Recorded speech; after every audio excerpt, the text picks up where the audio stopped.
Alright, back-to-back recordings. There's no way this can go wrong. Now we're going to be reading for Stoneheart. I wonder if I could do this book sounding like Jim Dale. Chapter 1. Nah, I don't have Jim Dale's cadence, man. Dude's a great reader. Like I said, I'm attempting to let my own personals... This is actually a good introduction, and just, of course, from a higher place of observation, we can understand that he wants to be in as a bigger piece of social exception. The bully then uses the age-old tactic of... But it's also very true to life for anyone who's struggled through school bullies or civil rivalries, which don't exist. My gosh, man, I'm just dry-throating today. He can't out the bully because every schoolyard boys know that's... He can't out the bully because It's a solid depiction of schoolboy stubbornness and reminded me of some of the 3 hours debates I had... What? So you know what? Good depiction of his kid. That's all, folks. In the courtyard, there are several stone sculptures and a mix of... Until suddenly he's rescued by a bronze soldier with a reviver. Reviver? I instantly wonder what that means if a taint attacks somebody who can't seize them. Oops. Ugh. I instantly wonder that mean...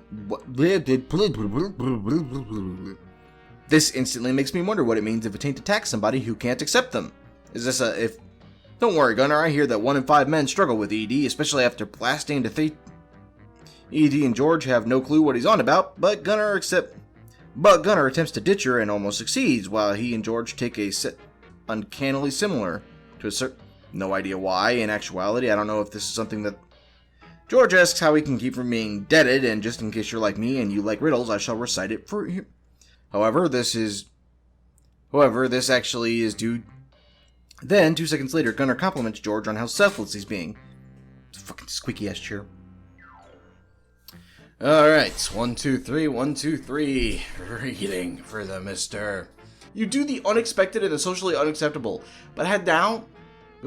Oh, but bad. This book even points this out so the MC can hate himself more. Oops. But men think far more directly. Ice and bleaking.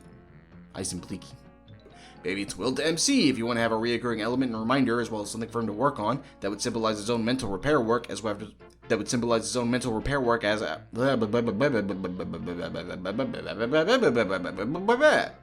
MC runs on a treadmill and so he doesn't focus on his brother's. But ladies, fret not, your sex is also represented horribly. He walks up to some place. Alrighty, baby, back at it. 1, 2, 3, 1, 2, 3. Let's read some Norse Mythology. Norse Mythology. Spoilers abound, so... Oh my gosh, this is going to be hard to learn to say. So, this kicks off with Neil Gaiman talking about his love for Norse... My gosh. I want to say Norse Mythology, and that is not a thing. And now I'm getting a phone call. And in the wet plains there was born a giant and a huge cow. The cow suckled... Oh my gosh. The giant suckled on the cow and got more giant. Just in case you forgot, this meat was... I think this brings me to one of my main issues with the Greek and Roman... This would have to bring me to one of my major issues. If So they make 2 people out of dirt, which the greatest breed... Then he goes to his uncle's pool to drink from because it... Then he goes to his uncle's. Not sure why they were mad at Uncle because he was just doing his job. Anyhow, Odin runs... Oh my gosh. Shit about you saying that you can make better stuff. We're gonna have a contest. So, the Dorsa family too agree to the challenge, but their family wins. Oops. It's actually a rather interesting origin story for the hammer, and is arguably the first time that there is a full told story in the mythos. And is arguably the full... Next story is about how the gods decide they need to keep a wall. Oops. Anyhow, this dude is secretly a giant with his horse.